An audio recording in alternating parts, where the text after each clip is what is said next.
Corona আসতেই ফের সক্রিয় মাস্ক সিন্ডিকেট। দেশে বাড়তে শুরু করেছে কোভিড-19 আক্রান্ত রোগীর সংখ্যা। ইউরোপ, আমেরিকা, থাইল্যান্ড, ভারতসহ প্রতিবেশী দেশগুলোতেও দ্রুত বাড়ছে রোগী। দেশে কোভিডের থাবায় প্রাণ হারিয়েছে মানুষ।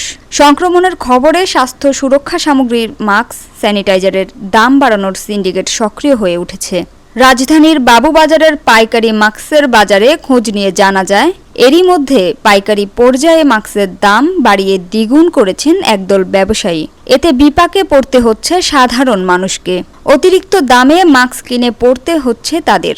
করোনা ভাইরাস সংক্রমণে মাস্কের চাহিদা বাড়ায় ভিড় বাড়ছে খুচরা ব্যবসায়ীদের। পাইকারি বাজারে মাস্কের দাম বাড়ায় খুচরা বাজারেও দাম বাড়িয়ে বিক্রি করতে হচ্ছে। আগে 10 টাকায় 5টি সার্জিক্যাল মাস্ক বিক্রি করলেও এখন 3টি করে বিক্রি করতে হচ্ছে। সার্জিক্যাল মাস্কের পাশাপাশি দাম বেড়েছে N95 মাস্কেরও।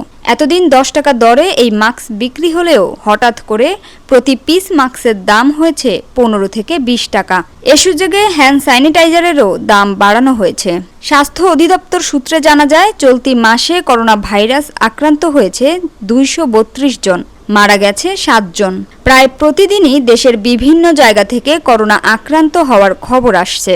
করোনা সংক্রমণ বাড়তে শুরু করায় আতঙ্কিত না হয়ে স্বাস্থ্যবিধি মানার পরামর্শ দিয়েছেন স্বাস্থ্য ও পরিবার কল্যাণ মন্ত্রণালয়ের বিশেষ সহকারী অধ্যাপক ডাক্তার সাইদুর রহমান। তিনি বলেন, রোগ নির্ণয়ে আমাদের কার্যক্রম চলমান। 3টি মাধ্যমে আমরা করোনার নমুনা পরীক্ষা করছি। চিকিৎসার জন্য ডেডিকেটেড হাসপাতাল ও বিভিন্ন হাসপাতালে ডেডিকেটেড ইউনিট করেছি।